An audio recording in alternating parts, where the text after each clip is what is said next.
बिस्मिल्लाहिर्रहमानिर्रहीम। अस्सलाम वालेकुम। सुप्रीम कोर्ट से अपने नए व्लॉग में खुशामदीद कहते हैं। एक के बाद एक जज का ज़मीर जाग रहा है और इसमें इंटरेस्टिंग चीज़ ये है कि पहले कहा गया कि एक जज का ज़मीर जागा जाती उम्रा में जाके, अब दूसरे जज का ज़मीर जागा है लंदन में जाके और वहाँ पर जाकर बयान हल्फी जमा कराया गया है। लेकिन बतौर रिपोर्टर, बतौर जर्नलिस्ट मेरे साथ सीनियर सुप्रीम कोर्ट के रिपोर्टर मौजूद हैं, इमरान वसीम साहब। और मैं भी एहतसाब अदालत कवर किया है। मैंने पनामा के सुप्रीम कोर्ट में भी और एहतसाब अदालत में भी कवर किया है, फिर हाई कोर्ट में भी कवर किया है।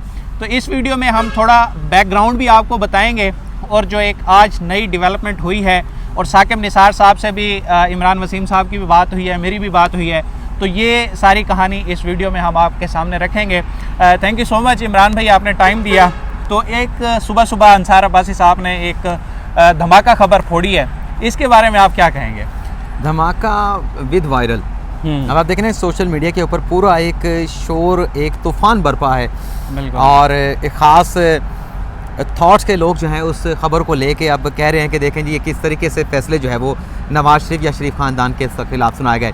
ज़ाहिर सी बात है कि अगर किसी जज का एक ऐसा एफिडेविट सामने आ जाता है जिसमें वो किसी वाक़े को कोड करते हैं, और कोड भी इस तरीके से करते हैं कि मेरे सामने साबिक जो चीफ़ जस्टिस हैं मियाँ साकिब निसार सुप्रीम कोर्ट के, वो अपने रजिस्ट्रार के थ्रू जो है इस्लामाबाद हाई कोर्ट के जज को एक पैगाम पहुंचाते हैं कि 25 जुलाई 2018 को जो इलेक्शन होने जा रहा है, उस इलेक्शन से पहले जो सज़ा उन्हें एहतसाब अदालत की जानिब से एवन फील्ड रेफरेंस में सुनाई जा चुकी है, उस सज़ा को सेटिसाइड अपना सस्पेंड ना किया जाए और इनकी ज़मानत भी जो है वो ना हासिल की जाए।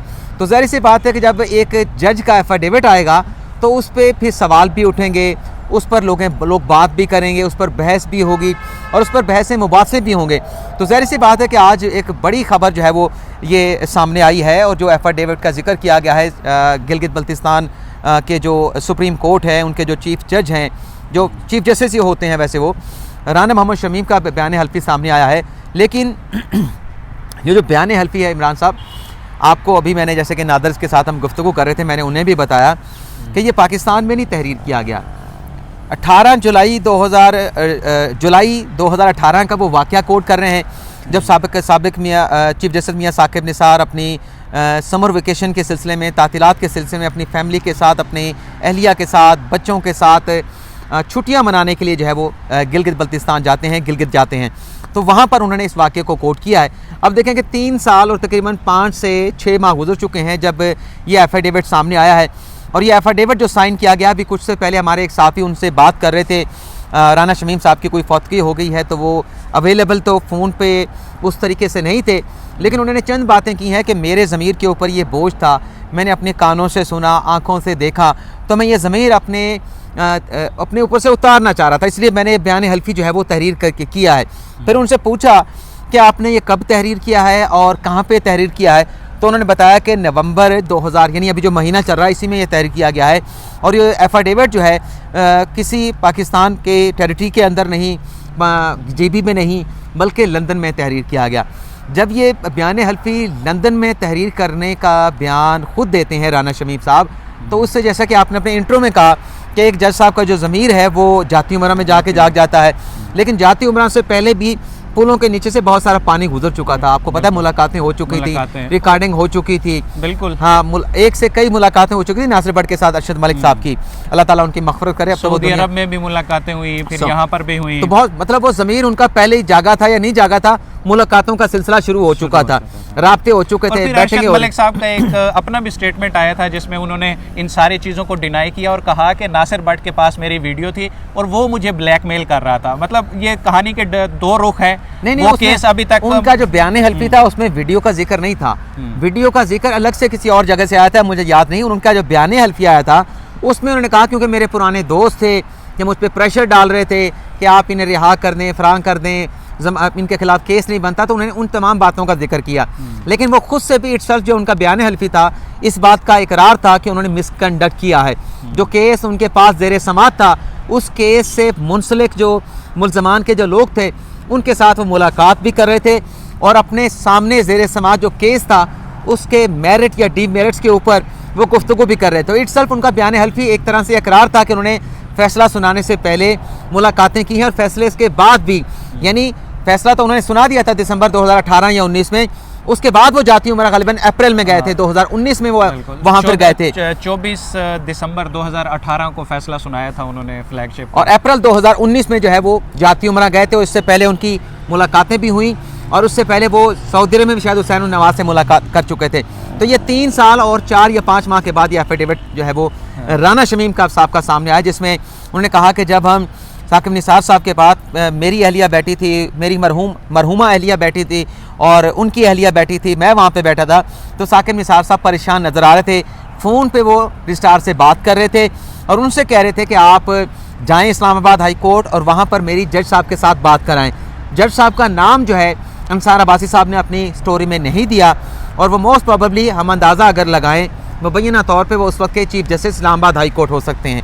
तो उन्होंने कहा कि अगर उनसे मेरी बात नहीं करवा सकते तो उनने जाके मेरा ये मैसेज दे दो कि नवाज़ शरीफ और मरीम नवाज़ जो है वो इलेक्शन से पहले 25 जुलाई की पोलिंग से पहले बाहर नहीं आने चाहिए। तो इसी वाक़े को उन्होंने अपने बयान हल्फी में जो है वो इनकारपोरेट किया है, अपने आंखों देखा वाक़या जो है उन्होंने अपने बयान हल्फी में बयान किया है। लेकिन जैसे आप इंट्रो में कह रहे थे सारा वक्त मैं ही लिए जा रहा हूँ आपको सवाल भी नहीं करने दे रहा। मैं सिर्फ यही कहना चाह रहा था कि ये तो उनके ज़मीर का बोझ था, ज़मीर का बोझ था। लेकिन साकिब निसार साहब से जो आपकी बात हुई, जो मेरी बात हुई, हमने उनसे पूछा तो पहले तो उन्होंने मुझे शिकवा किया कि आपको मैं उस वक्त ही याद आता हूँ जब कोई खबर होती है या कोई काम होता है। तो मैंने उनसे कहा कि मैं आपके जो यहाँ पर लोग रहे हैं मेरी उनसे बात होती रहती है, मुलाकात आपसे जल्द होगी। तो उन्होंने कहा कि ये जो खबर चल रही है अंसार अब्बासी साहब को कोट करके और जो राना शमीम साहब का बयान हल्फी बयान किया जा रहा है, ये बिल्कुल मन घड़त है, हक़ाइक़ के मुनाफी है। मैंने चूँकि इन्हें एक्सटेंशन नहीं दी थी, इनके कुछ फ़ैसले थे साबिक़ चीफ जस्टिस गिलगित बल्तिस्तान की अदालत के, मैंने उन फैसलों पर केस सुना, उन फैसलों को सेटिसाइड किया और इस वजह से इन्होंने जो है मेरे खिलाफ ये बयान हल्फी दिया है, ये तहरीर लिख के दी है हल्फ के ऊपर। और फिर मियाँ साकिब निसार साहब ने यह भी कहा कि एक मौके पर इन्हीं राना शमीम साहब ने मुझे एक्सटेंशन ना देने का शिकवा भी किया। तो ये सारी सूरत हाल है। बाकी ये है कि इस जो ये अभी हलफनामा आया है और लंदन से आया है, पहले वाला जाती उम्रा से आया था, इसका इन फ्यूचर क्या इम्पैक्ट आप देख रहे हैं किसी केसेस पर या फिर हमारी जो पॉलिटिकल सूरत हाल है उस पर कितना इसका गहरा असर पड़ सकता है? देखें इमरान, जो इससे पहले अरशद मलिक साहब के जितना भी रिकॉर्ड है उनके वीडियो स्कैंडल के हवाले से, उनके बयान हल्फी के हवाले से, वो तमाम चीज़ें इस्लामाबाद हाई कोर्ट के रिकॉर्ड पर हैं। इस्लामाबाद हाई कोर्ट ने खुद भी इस मामले का नोटिस लेके OSD बना दिया था अरशद मलिक साहब को और वज़ारत कानून को वापस भिजवा दिया था। तो एक तो वो तमाम चीज़ें उनके रिकॉर्ड पर मौजूद है। इसी तरीके से जैसे शौकत अज़ीज़ सिद्दीकी का जो बयान हल्फी है, मरीम नवाज़ ने अभी ग़ालिबन सितंबर में जो मुतफ़र्रिक़ दरख्वास्त दायर की थी उसमें उन्होंने शौकत अज़ीज़ सिद्दीकी के बयान हल्फी का तज़किरा कर दिया और ग़ालिबन शायद वो बयान हल्फी अपनी मुतफ़र्रिक़ दरख्वास्त के साथ लगा भी दिया, उन्होंने लफ़ भी किया है।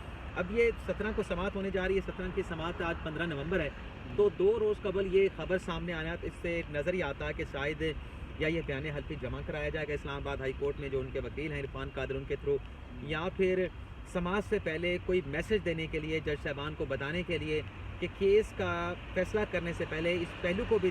Thank you so much Imran भाई, आपने टाइम दिया। और मुझे ये लगता है कि ये खबर अंसार अब्बासी से पहले कल मरीम नवाज़ ने अपने ट्विटर पर उस वक्त ब्रेक की थी जब उन्होंने चाय पीते हुए नवाज शरीफ की एक तस्वीर अपने ट्विटर पर पोस्ट की और साथ में सिर्फ एक लफ्ज़ लिखा, विंडिकेटेड। यानी कि एक उसका मतलब ये है कि एक शख्स जिसने आपने आपको साबित किया, सच्चा साबित किया। तो वो खबर कल परसों से ये खिचड़ी बन रही थी और आज जो है अंसार अब्बासी साहब ने जो है बाकायदा इसकी तफसीलात लिखी। इंशाल्लाह इस हवाले से मज़ीद जो फॉलोअप होगा इस्लामाबाद हाई कोर्ट से भी जब इस पर बात हुई अगर, तो वो भी आप तक पहुँचाएँगे, आपके सामने रखेंगे। अब तक के लिए मुझे और इमरान वसीम साहब को इजाज़त दीजिए। अल्लाह हाफ़िज़।